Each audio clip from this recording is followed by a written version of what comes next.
2 साल पहले एक अनजान लड़के से फोन पर मेरी दोस्ती हो गई। हमारी बात मैसेज या ऑडियो कॉल पर होती थी। हम दोनों ने कभी एक दूसरे को नहीं देखा था। उसका लहजा इतना अच्छा था कि मुझे उससे मोहब्बत हो गई। मैंने अपनी मोहब्बत का इजहार किया तो उसने हाँ कर दी। फिर हम दोनों ने एक दूसरे को तस्वीरें शेयर की। एक दूसरे को देखने के बाद हमारी मोहब्बत में शिद्दत और बढ़ गई। 6 महीने गुजर जाने के बाद मुझे पता चला कि जो तस्वीर उसने मुझे भेजी थी वो उसकी नहीं बल्कि उसके कजिन की थी। मुझे बहुत दुख हुआ। जिस चेहरे को मैं दिल में बसाकर दिन रात प्यार भरी बातें करती थी, वो चेहरा उसका नहीं बल्कि किसी और का था। फिर उसने मुझे अपनी तस्वीर भेजी जो कि मुझे पसंद नहीं आई, तो मैंने उसे बात करना बंद कर दी। उसने मुझसे बहुत माफियां मांगी, बहुत मिन्नतें की, लेकिन मैंने उसे माफ नहीं किया और उसका नंबर ब्लॉक कर दिया। कुछ अरसे के बाद मैं बहुत बीमार हो गई और इलाज के बावजूद मुझे शिफा नहीं मिल रही थी।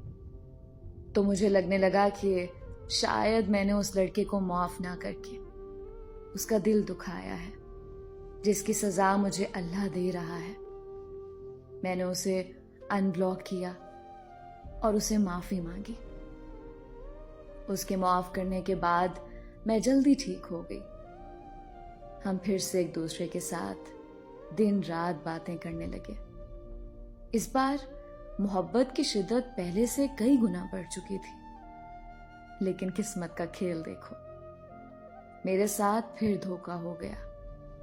वो शादीशुदा और 2 बच्चों का बाप निकला और उसने ये बात मुझसे छुपाई हुई थी और उसे इस बात का इल्म नहीं था कि मुझे उसकी शादी का पता चल चुका है। उसके धोखे ने मुझे अंदर से तोड़ के रख दिया। लेकिन मैं अब उसकी मोहब्बत में इस कदर पागल हो चुकी हूं कि मेरे लिए उसको छोड़ना शायद अपनी सांसों को तोड़ना है। अब मैं मेरी नहीं रही बल्कि दिलो जान से उसकी हो चुकी हूं। वो चाहे तो मुझे अपनी दूसरी बीवी बना ले या फिर अपने हाथों से मार दे, क्योंकि अब उसके बगैर अब मुझे एक सांस भी गवारा नहीं।